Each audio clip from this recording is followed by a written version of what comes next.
Welcome back to the Amplify podcast. I'm glad to have you with us.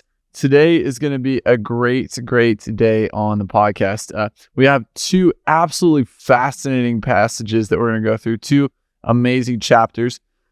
These chapters are, they're like a soap opera to read when you really get into the lives of what these boys are going through. And so today we are in Genesis 42 and 43. So if you want to go ahead and turn there while I do our intro here. I'm glad to have you with us. I got back from kids camp today, so if I look a little more tan and rugged, I say that being the oldest born and not able to grow a full beard, but my brothers can, who are both younger than me. This is about as rugged as it gets for me, and so we had an awesome time at kids camp. We just got home. I've just been sitting here quietly for a little while and trying to fix my sunglasses, and it's been very nice for the last hour or so. And we had an awesome week. We had our final young adults worship night this Monday at our church, and it was so good. Enough that it went so well that it feels like we've really tapped into something in this town, and we're gonna have to figure out how to move things forward. And so I guess I could say this. If you are a piano player, a young piano player, and you live anywhere near Muskogee, Oklahoma, and you would like to be part of a worship team, please comment at the bottom of this video. Also, if you have any questions throughout the course of this podcast, please comment at the bottom, and I'll try to answer as many as I can. And we're going to have an awesome time today. I had one of my former students ask me about our Alabaster Bibles, and hopefully they'll be a sponsor soon. And normally I just talk for like 5 seconds about them, but I want to show you what they actually are. So it's individual books that are each books of the Bible. And so if you took one book of the Bible and pulled it out and made it look like a magazine on the inside with all kinds of beautiful photography on the inside, that's what it would be. And these are awesome, especially to take on trips or to give as gifts. The greatest gift you can give somebody is the Word of God. So why not give them a beautiful copy of it, right? And so I highly recommend those. They have one that looks like a giant novel, and it's the 4 Gospels put together. It's like leather bound, or it might be like cloth bound and everything. And then they have the individual books, and so you can go to alabasterco.com. Hopefully they'll be a sponsor soon. And they are great. Definitely get some more Alabaster Bibles. And so today we're going to be talking about Jacob's sons. So Israel's sons, the basically the 11 tribes, those boys finally reuniting with Joseph. And we're actually going to see most of the story. And it plays out seriously like a drama. And so I want you to get kind of in the heads of these boys right now. So I think we said that Joseph has been gone now for 13 years. Israel has thought he's been dead for all 13 of those years. And he's not only thought he was dead, but his sons who live in his house have not been telling him that his own son is still alive for all these years. And so you have a father who's deeply grieved, as we're going to see here. He's still grieving his son 13 years later. As if it happened yesterday. And he's been given one new son, again by Rachel. Joseph and we'll meet Benjamin are the only 2 sons born from like his beloved wife, Rachel. Remember, technically Jacob is married, Israel or Jacob, whatever you want to call him. He's technically married to 4 different women. You have Rachel, who's the bride that he really wanted to marry. Her older sister, Leah, who is not really much of a looker, but still gave him 6 sons, plus I'm sure many daughters. And then you had Bilhah and one other one. I can't remember what her name was, but those were the 2 maids to those 2 women, respectively. And so Rachel only gives birth to 2 boys, one of which was Joseph, who he still thought was dead this whole time. He was the favorite, which is why he was killed off. I say that with parentheses. And then Benjamin is born to him after Joseph is gone. And so when we're reading this story, Benjamin's only about, let's think. He's only about 20 years old. And so at the end of the last chapter, Joseph had been there for 13 years, but then 7 years of good times come. And so that makes it 20 years, plus maybe a year or two for the famine to really set in. So you have to think that Joseph's been alone, away from his family now, no contact with his father, his mother's, anybody for over 20 years now. 20 years is a long time. All this while, just like the weight of grief has just been sitting on Jacob's head every single day. And then the weight of it being his brother's fault has been sitting on their heads. So they're just, you can imagine, just it's bad enough to do it, but then it's even worse to just get away with the crime and still have to live with the person that you hurt every single day. And that person is your father every single day. I mean, Judah, as great as he is and is, sometimes not as great as he is, he's like, I can't handle it. I can't take the stress of this. I'm out of here. And so he moves away to a different land. He gets married. He has a whole fiasco of a life away, and then he comes back. And so the famine is really, really bad in the land. Remember, we talked about, Egypt is the only place that was prepared for this famine because of Joseph. This is the only place that has food. And all of the known world around the Mediterranean, all is suffering from this famine. And so we can see on our map here, I'll move this way a little bit. We can see on our map here that this Goshen is where the boys will eventually settle. But this whole Mediterranean area, all is experiencing famine. You have all the way up into Italy up here, and you have Spain way out over here, and you have Greece up here. All of the known world is experiencing this famine, and Egypt is the only place that seems to have food.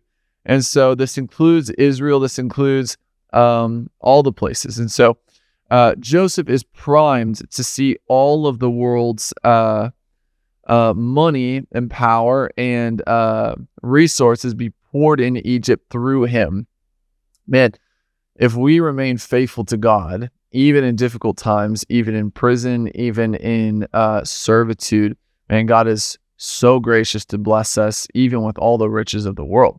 And that's literally what he does for Joseph. And so 7 good years come by. They store up so much grain, they can't even count it. The most prosperous city in the world cannot even keep track of how much they're storing up, because it's going to feed the known world for the next 7 years.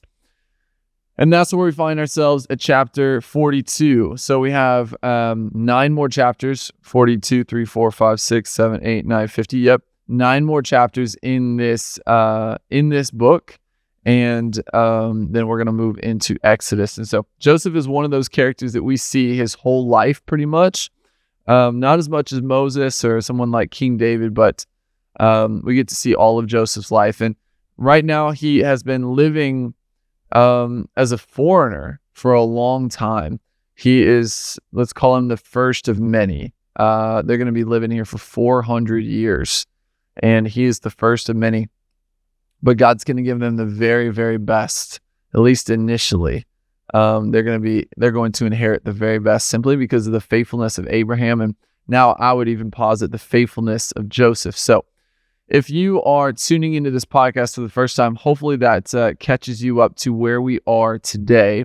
The goal of this podcast is to help you, and especially Gen Z, people my age and younger, understand the Bible. We hand out Bibles, and sometimes it's hard to understand what's being said because there's so much content, so much. And so hopefully this podcast helps you to see it in more bite-sized pieces. And as we walk through it, and I kind of hold your hand as we're going through, you can see how God is in every single chapter, and he's still working in our lives just like he's working in their lives. And so we're going to dive into chapter 42 today, and I'm going to try to walk through it with you. And so here we go. Okay, let's read the last verse of chapter 41. It says this: "And the people of all countries came to Egypt to Joseph to buy grain because the famine was so severe over all the known earth. So again, all of the resources of the known world are pouring into Egypt.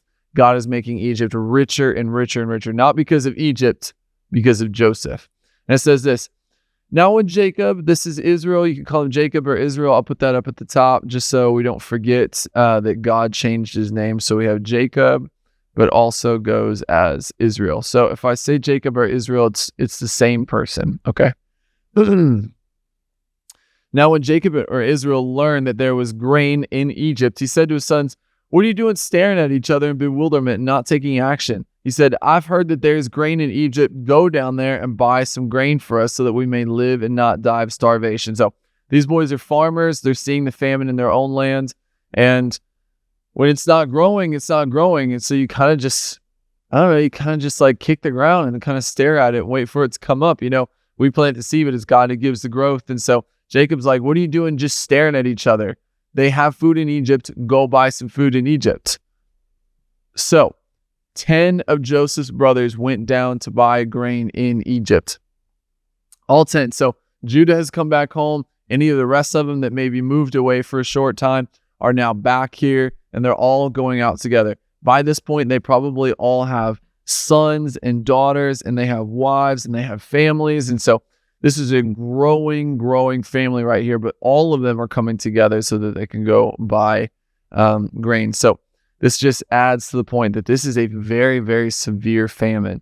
I mean, if my family all joined back up in St. Louis, it would have to be a pretty severe famine for us to all come back because we're all spread out all over the United States. And so it's pretty severe. They're all coming together. But Jacob did not send Benjamin, Joseph's younger brother, with his brothers, for he said, I'm afraid that some harm or injury may come to him. So again, Israel is showing favoritism to these boys, or at least to one boy. So a new son that we have is Benjamin. He is the younger brother of Joseph. And it's not that he doesn't love the other sons. It's just that he loves Benjamin and he loved Joseph a little bit more.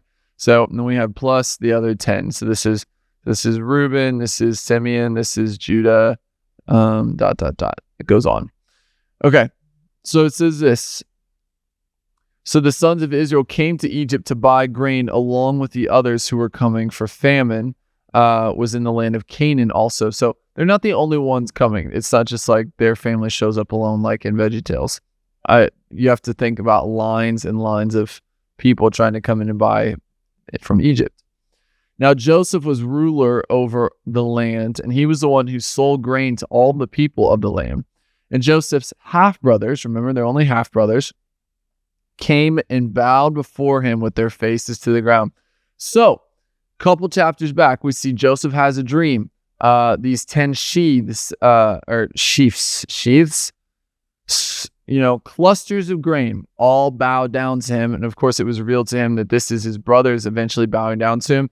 This pours gasoline on the fire that they already don't like him. But right here, now 25 years later, 22 years later, this is being fulfilled completely. They're coming and they're bowing down to him on their faces. And so sometimes God gives prophecy and it takes just a few days to come true. Sometimes God gives prophecy and it takes 25 years to come true. God has given prophecies to Isaiah that have yet to come true. Thousands of years, God can look ahead. Time is of no construct to the Lord, even though it is to us. With their faces to the ground. And when Joseph saw his brothers, he recognized them, but hiding his identity, he treated them as strangers and spoke harshly to them. He said to them, "Where have you come from?" And they said, "From the land of Canaan to buy food." So it's likely they think that Joseph is dead. So it's likely that even though they sold him to the Ishmaelites were on their way to Egypt, none of them ever bothered to go and check on Joseph. You would think that maybe one of them would have gone down there just to see if Joseph was even alive anymore after 5 or 10 years. Man, the guilt is so heavy and they don't even bother to go down there. And so Joseph, maybe just to test them or even to see, maybe he's feeling a little angry. None of you came to check on me. You sold me as a slave 22 years ago. Not a single one of you ever came to visit. And remember, when he was coming into Joseph's court, 10 years ago or so, 7, 8 years ago, they had to shave his head. They had to clean him up and make him look Egyptian. So he's been living as an Egyptian for a long time now. He's got their clothes on. All of Israel's boys have long beards, long hair, long eyebrows, all the things. But Egyptians were the opposite. They wanted to honor their gods by cutting off as much as possible. So Joseph is, especially 22 years older, is now unrecognizable. This is a middle-aged man standing before them. And so this is a little bit more than Superman putting on his glasses. The new Superman movie is pretty good. You should go see it.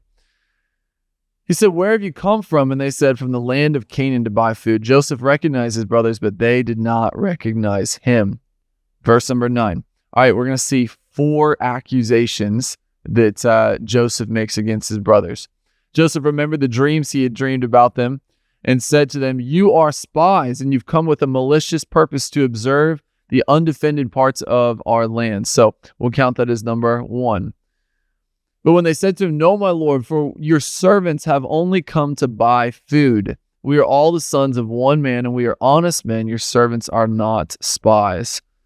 Yet he said to them, "No, you have come to see the undefended parts of our land." And so that's number 2. 2 accusations. It's possible that Joseph just wants to test and see what kind of men they are. Are these the same guys that sold me into slavery 22 years ago? Or have they actually made a change?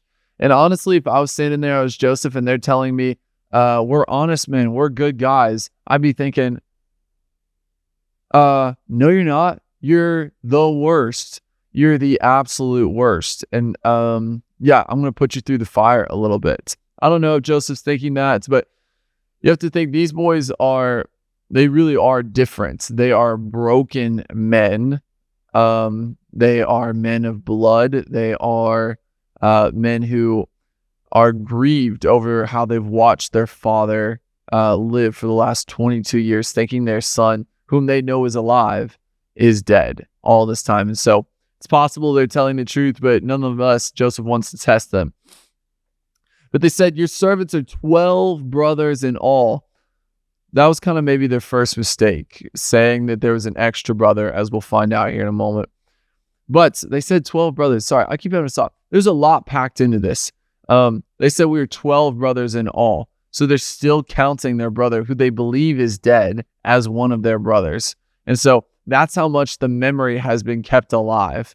Even in modern day, if you horribly, let's say you have a child pass away, after 20 years, are you still going and telling people, "I have 4 children instead of 3?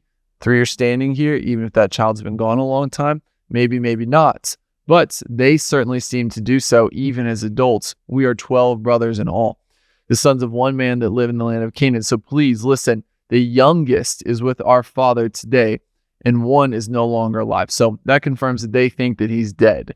Maybe that's why they didn't try to come visit. They assumed, if we sold him to the Ishmaelites, there's a snowball's chance in hell that he's still alive. So they just never even bothered to come and check and see if he was alive. But this is likely the very first time that Joseph is finding out there's another brother, not from another mother. Okay.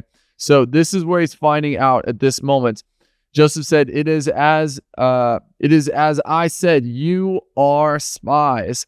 3 times now he's testing them. In this way you shall be tested by the life of Pharaoh. You shall not leave this place until your youngest son comes here. So now he's pivoting this situation to his advantage, Joseph is, so that he can meet this brother. Maybe he finds out at this moment that it's actually Rachel's child, which means he's a full brother to Joseph. Maybe it's just another half brother, but nonetheless, if you find out you have another brother, you'd want to meet him. And so he's pivoting the situation to do so. Send one of you back home and let him bring your brother here while the rest of you remain confined, so that your words may be tested to see whether or not there's any truth in you and your story. Or else, by the life of Pharaoh, certainly you are all spies. So now it's the 4th accusation he's made against them. And so Joseph holds all the cards here because they're coming to him for food. He's the one in power now. He's the one who's, he could say, these men are spies. I'm the richest man in the world. Pharaoh does anything that I tell him to, kill them all. And they're really at his mercy right here. And so he's pivoting the situation so that he can meet this brother. So he's saying, all right, you boys, you 9 are going to stay here in prison. One of you is going to go home. You're going to go get Benjamin, bring him back here, and that will be the test to see if you're actually telling the truth. It's not like they could pull out their iPhones and say, see, we took pictures together yesterday. This is us, counting sheep or whatever. They don't have that. So they have to go get a brother. So verse 17, then Joseph put them all in prison for 3 days. So, Benjamin gets a little bit of, let's say, vengeance. The Bible says let me start over. The Lord said, vengeance is mine. And it feels like maybe he's sharing it just a little bit with Joseph here. So he gets to put them all in prison. Now Joseph said to them, on the 3rd day, do this and you may live, for I fear God. If you are honest men, let one of your brothers be confined in your place here in prison. But as for the rest of you, go carry grain for the famine in your households. If you're honest men, let one of your brothers be confined in your place here in prison. But as for the rest of you, go carry grain for the famine in your households. So it's likely that they knew that there was no way Jacob was going to allow Benjamin to leave home and go to Egypt, especially now that Jacob could find out that they're dealing with a very harsh mystery man who's Joseph. And so obviously the first plan doesn't work out. So maybe he gives them time to think about it. They don't want to do it. They know it's never going to happen. Their father's never going to let him. So they're just kind of chilling in prison there for 3 days. And so Joseph, maybe relenting, says, all right, one of you can stay here in prison and I will sell food to the rest of you. But as we'll find out later on, he basically says, if you ever want your brother to get back out of prison, and if you ever want to buy food here again, knowing that this is the only place in the known world that has food and they're going to have to come back, you got to bring Benjamin with you. So maybe it's a little bit of relenting. Maybe it's a little bit of salt in the wound because he gets to keep one of the brothers. But either way, things are going Joseph's way. Now Joseph said to them, on the 3rd day, do this so you may live. If you are honest men, let one of your brothers be confined in your place here in prison. But as for the rest of you, go, carry grain for the famine in your households. But bring the youngest brother to me, so your words will be verified and you will not die. And they did so. So that kind of jumps ahead in the story. That is what happens. And they said to one another, truly we are guilty regarding our brother Joseph, because we saw the distress and anguish of his soul. And so my dad and I have talked about this, that, man, this is clearly still on their minds after 21 years. The guilt, the shame, the heaviness of having, harmed their brother, dropping him down a well. It sounds like here that he screamed and begged his brothers by name, please don't do this. Please don't sell me off. And they're feeling now that they're being treated so harshly in this situation because God is getting back at them for being so horrible to Joseph. They said to one another, truly we are guilty regarding our brother Joseph, because we saw the distress and anguish of his soul when he pleaded with us to let him go, yet we would not listen to his cry. So this distress and anguish has come upon us. You have to think, this is a horrible thing that they did. They stripped him naked, probably. They dropped him down a dry well, probably broke his ankle, broke his leg. It's not like slaves are sitting up top in the carriage. They probably chained him up with the rest of the slaves and sent him off walking to Egypt. I mean, they've wrestled with this guilt for all this time, and now it's like all the chickens have come home to roost, and they're feeling like this is their fault, and it is their fault. And so Reuben answered them, did I not tell you, do not sin against the boy? And you would not listen. Now the accounting for his blood is required of us, for we are guilty of his death. So they had this whole conversation with Joseph. He's not even speaking Hebrew to them, because we find out later on that Joseph's using a translator, so he can even disguise his voice by speaking Egyptian. And Reuben said, I told you guys, do not harm him. I told you, and now we're having to pay for his blood all these years later. They did not know that Joseph understood their conversation because he spoke to them through an interpreter. He turned away from his brothers, left the room, and wept. And so Joseph's getting to watch this whole conversation play out so that they feel horribly guilty for what they did all those years ago. He returned and talked with them. And I think we see Joseph weep 3 times in these stories. Definitely 2. It's possibly 3. I can't remember. And what's amazing is Joseph is such a great archetype. So archetype basically just means like he's a great example or kind of foreshadow to Jesus. And so Joseph, we see him cry, weep, I think 3 times in Scripture. And we see Jesus weep 3 times in Scripture. And Joseph and Jesus are not exactly the same, of course, but they go through a lot of the exact same things. So his heart is tender to his brothers. He goes away and he weeps, and he returned them and talked to them and took Simeon from them and bound him in front of them to be kept as a hostage in Egypt. So Joseph gets to choose which brother. He chooses Simeon. Reuben, obviously the oldest, is the one that defended him and tried to keep him alive. But now Simeon, we'll write his name down here. Simeon is going to stay in jail while the rest of them go home. Now, why Simeon? Could have been that Simeon was the ringleader that wanted to kill him 21 years ago. It could have been that, I think that was probably it. Reuben did want to defend him, and so you would think maybe he would go for the firstborn, but if he has even a little bit of memory about what happened, we know that Simeon and Levi particularly are violent men. Remember a couple chapters back, they were the ones that killed an entire town of men after they had them circumcised because of the rape of Dinah, their sister. And so these are very violent men. They have a history of it. So it's likely that Simeon was the violent kind of ringleader that stripped him naked, dropped him down a well, and then sold him into slavery. And so he's like, you know what? We're going to see how much you like being in prison now. And so he takes Simeon as collateral, essentially, sells the grain to the boys, and sends them on their way.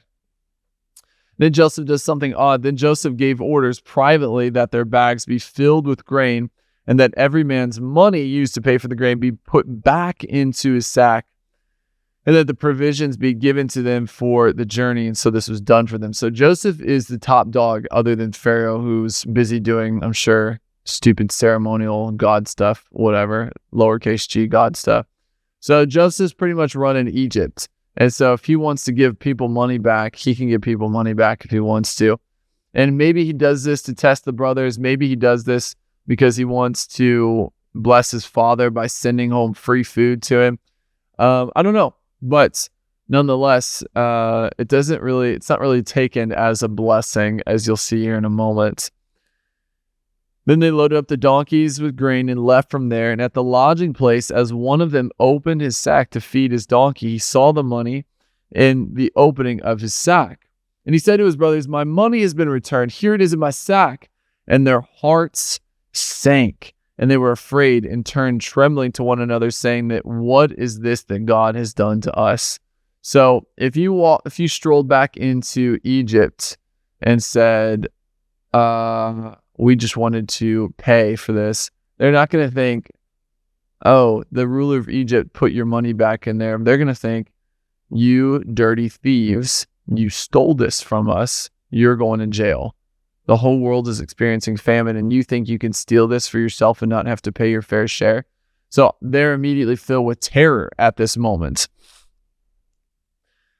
When they came to Jacob, their father, in the land of Canaan, they told him everything that had happened, saying, "The man who is the Lord of the land spoke harshly to us and took us for spies in the land." Again, they're talking about Joseph, and they don't know that this is Joseph. But we told them, "We are honest men. We are not spies. We are 12 brothers, sons of our father, and one is no longer alive. And the youngest is with our father today in the land of Canaan." So just kind of reiterating the story. And the man, the Lord of the country, said to us, by this test I will know that you are honest men. Leave one of your brothers here with me and take grain for your starving households and go. So this isn't like they're all teenagers and they just get to hold one in prison for a couple of days. Simeon has a family at home. He's likely got sons. He's likely got daughters. So this is a big deal. And it's not like they can just waltz in and pay bail. They have to bring their brother back to prove. And it's likely they don't even know if they're going to be allowed to leave, especially now that they could be accused of theft for having all this money with them. So they're in a real pickle right here, okay? If I was them, I'd thinking, man, we are in a real pickle right now, okay? Especially Simeon, he's getting to rot in jail for a few months, maybe even up to a year.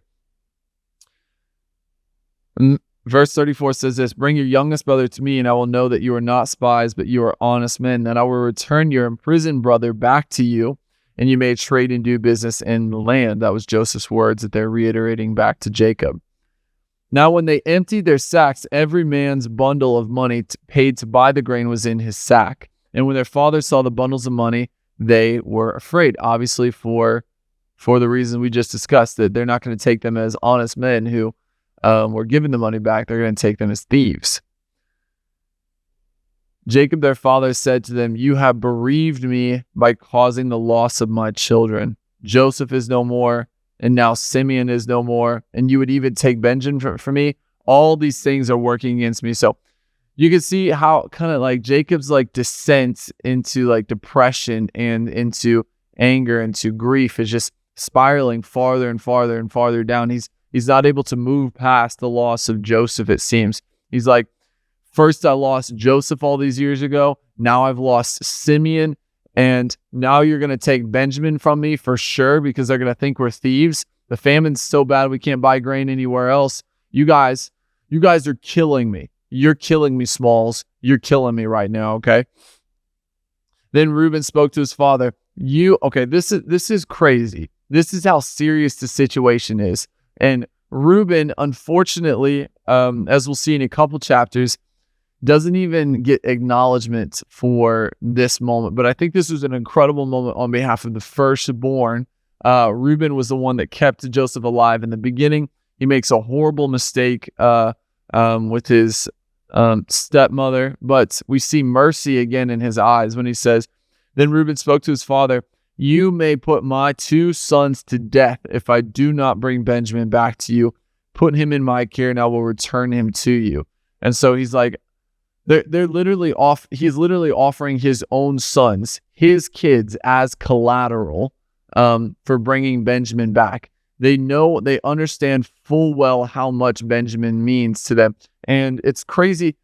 You know, Benjamin is so loved. You would think that it's like God's like Shekinah blessing is on him in his life. But Benjamin's tribe later on makes all the same mistakes that the rest of the tribes make. And Benjamin's tribe ends up being one of the smallest tribes out of them all, and is one of the lost tribes today. And so Benjamin's not a perfect man. He's just loved because he is Rachel's son from Jacob. You may put my 2 sons to death if I do not bring Benjamin back to you. Put him in my care and I will return him to you. But Jacob said, my son shall not go down to Egypt with you, for his brother is dead, and he alone is left of Rachel's children. If any harm or accident should happen to him on the journey you are taking, then you will bring my gray hair down to Sheol, the place of the dead in sorrow. He's like, you boys are killing me. And if anything were to happen to Benjamin at this point, I know I still got you guys, but it would kill me. It would actually kill me if anything happened to him. And Jacob has had a hard life. He has seen the incredible blessing of the Lord, but he's had a hard life. He had to run in fear from his father's house, never to see his mother again. He's treated horribly by his father-in-law for decades. He's forced to marry a woman that he does not love in order to marry the woman that he does love. She treats the woman that he does love, even though it's her own sister, horribly their whole lives, it seems like, constantly gloating over her. Then his son, his favorite son, the only one who came from that wife that he truly loved, dies a horrible death, or at least he thinks so. And now he's being told that one of the other sons, that he still loves his sons, is being held prisoner in Egypt in the middle of a famine, and the only way to get him back is likely to give up the other son that he favorites. Jacob has had a hard life. The word Israel, his name, Israel, means those who struggle with God.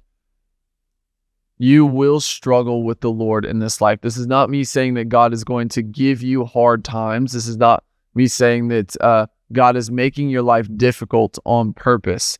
But in order to work out the faith of this life, in order to work out, what God has called you to do, you are going to face opposition. It's not always going to be easy. This life has tragedy. We're not going to welcome it upon us, but we're not going to be surprised when it comes either. And God is able to deliver us from tragedy, of course. He's able to raise the child, but he's also able to heal the grief and bring about even better things later on. But life is a struggle, and we struggle with the Lord because we want our way and we want things to be perfect. And God is helping us through this broken world. And I haven't yet read Jordan Peterson's book, We Who Struggle with God, but this is exactly what he talks about in the book. I presume I've heard him talk about the book many times. I'm going to read it soon, but suffice it to say, Jacob has struggled with God in his life. So chapter 43, it's not quite as long. But again, this is playing out like a soap opera in front of us. And so here we go. 43 verse 1. Now the famine was very severe in the land of Canaan. And it happened that when the families of Jacob's sons had finished eating all the grain which they had brought from Egypt, their father said to them, "Go again and buy us a little food." So now maybe a couple years have passed. All the while, Simeon's just been chilling in jail. There's nothing that they can do to go get him out. But Judah said to him, "The man representing Pharaoh solemnly and sternly warned us, saying, 'You will not see my face again unless your brother is with you.'" So Jacob recognized that, we got to eat. So go back to Egypt and get some more food. And Judah's telling him again, we cannot get any food unless we take him with us. There's no way it's just not going to happen. "If you will send our brother with us, we will go down to Egypt and buy you food. But if you will not send him, we will not go down there. For the man said to us, 'You will not see my face unless your brother is with you.' And Israel said, 'Why did you treat me so badly by telling the man that you had another brother?'" He's asking a great question, like, if you go into a negotiation and you only want to pay $1,000 for something, you don't roll up and say, I want to pay $1,000 for this, but I have another $1,000 in my car, so $2,000 in all. Of course, the person's going to go, well, actually, the price is $2,000. And Jacob's like, why did you tell him in the first place, you geniuses, that you had another brother at all? Like, what's the point of him not going with you if you're just going to tell everybody? And so they said, the man asked us straightforward questions. Joseph asked us straightforward questions about ourselves and our relatives. He said, "Is your father still alive? Do you have another brother?" And we answered him accordingly. How can we possibly know that he was going to say, "Bring your brother down to Egypt"? So Joseph again is holding all the cards. And so he's getting to kind of determine the entire negotiation here. And obviously he knows his own family. So he's going to ask very straightforward questions. Is your father still alive? Is my mother still alive? Do you have any other siblings now? What else is going on at home? Did you guys sell the farm? Did you guys keep my car? All the above, okay? And they still don't know it was Joseph because they keep saying the Lord of the land. But Judah, in an act of mercy, once again, we're going to see Judah act in mercy later on. And well, I won't get into it, but we get to see him act in mercy. Judah said to Israel's father, "Send the young man with me, and we will get up and go buy food so that we may live and not die of starvation, we as well as our little ones. I will be security," a guarantee for him. So again, remember, Reuben does not give himself as security. He gives his own sons, which you could say is even more than your own life, but Judah is willing to give his own life in return. I will be a security guarantee. You may hold me personally responsible for him if I do not bring him back to you and place him safely before you and let me bear the blame before you forever. He's acting as the substitution. Like I will bear the weight of this responsibility, much like how his descendant Jesus does for us later on. For if we had not delayed like this, surely by now we would have returned the second time. So maybe they're trying to ration, maybe they're trying to eat whatever other food they can, but obviously things are dire enough that they have to go. No matter what, they have to go. And so he's trying to say, listen, we could have just solved this already by now. We could have been there and back to Egypt another time, but we've put this off too long. Then their father Israel said to this, "If it must be so, then do this. Take some of the choicest products of the land in your sacks and carry it as choicest products of the land in your sacks and carry it as a present of tribute to the man representing Pharaoh. A little balm, a little honey, aromatic spices, a gum, resin, pistachio nuts, and almonds. Take double the amount of money with you and take back the money that was returned in the opening of your sacks. Perhaps it was an oversight." So Jacob's like, well, man, I'm just going to, hedge my bets here. All right. So we're going to take twice as much money as it would cost to buy the food that we want. And we're going to bring back the money that we should have paid the first time. Just take it all. Take everything. I want Benjamin back. Take your brother Benjamin also and get up and go to the man, and may God Almighty grant you compassion and favor before the man so that he will release to you your other brothers Simeon and Benjamin. And as for me, I am bereaved of my children, Joseph, Simeon, Benjamin. I am bereaved. Bereaved, I'm going to look it up really quick. Okay, that was very fast. It means what I thought it meant. It means he is grieving, he is mourning, he's heartbroken, he is sorrowful. Grief is meant to stay for the night, but joy comes in the morning. But it doesn't seem that Jacob is experiencing very much joy because he's still carrying the grief. It seems almost as if it happened yesterday of Joseph. And now he's taking Simeon as Simeon is gone, and he's kind of counting Benjamin is gone already too.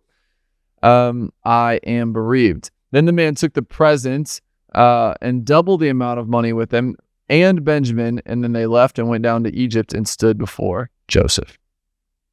So when Joseph saw Benjamin with them, he said to the steward of the house, "Bring them into the house and kill an animal and make a meal ready, for the men will dine with me at noon." So the man did as Joseph said and brought the men to Joseph's house. The men were afraid because they were brought to Joseph's house and they were expecting the worst. They said, "It's because of the money that was returned in our sacks the first time we came that we're being brought in, so that he may find a reason to accuse us and assail us and take us as slaves and seize our donkeys." So they kind of feel like they're being brought into the inner sanctum here. That they're kind of being brought into a place where there's no escape.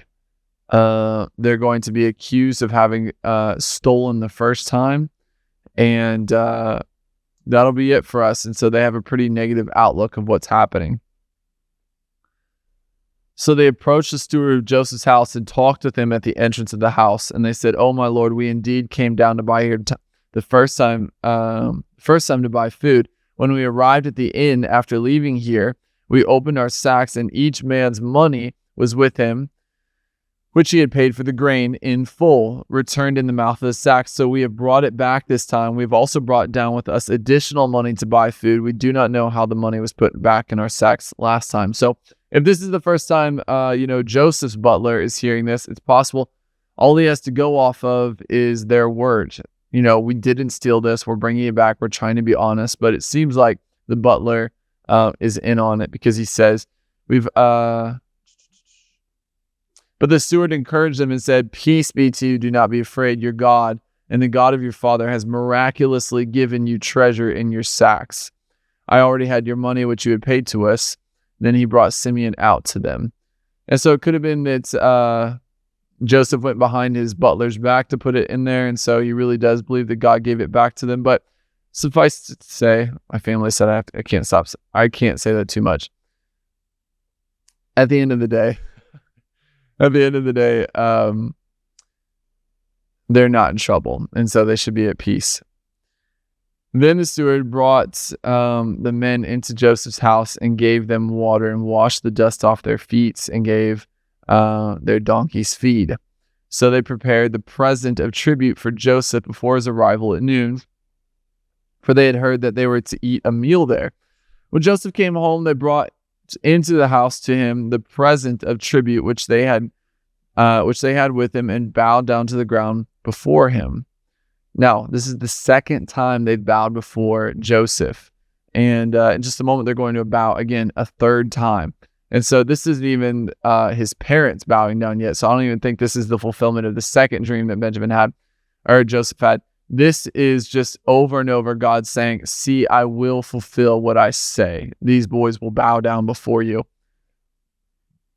When Joseph came home, I read that verse already. Verse 27.